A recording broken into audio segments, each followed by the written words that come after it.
کچھ لوگ 12 ربیع الاول کے روزے کے سنت ہونے کے قائل ہیں، اور وہ دلیل دیتے ہیں حضرت ابو قتادہ انصاری رضی اللہ تعالیٰ عنہ کی حدیث سے۔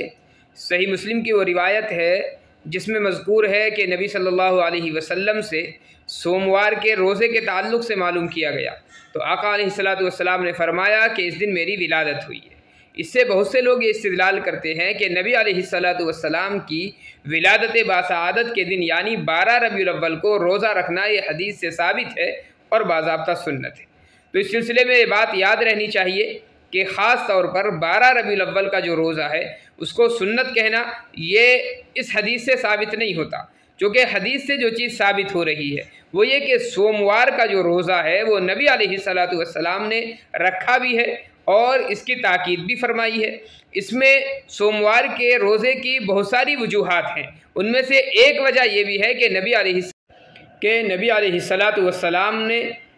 اس دن روزہ رکھا بھی ہے اور اس دن آپ کی ولادت باسعادت بھی ہوئی ہے، لہذا سوموار کا جو روزہ ہوگا وہ تو سنت سے ثابت ہوگا۔ خاص طور پر 12 ربیع الاول کے روزے کو سنت سے ثابت نہیں کیا جا سکتا، ہاں جواز کی حد تک بہرحال وہ ہے کہ جیسے دیگر نفلی روزے ہیں ویسا ہی 12 ربیع الاول کا نفلی روزہ سمجھ کر کے رکھا جائے تو یقیناً ثواب کا بندہ مستحق ہوگا، لیکن سنت سمجھ کر کے روزہ رکھنے کا ثبوت نہیں ہے۔ دوسری بات یہ کہ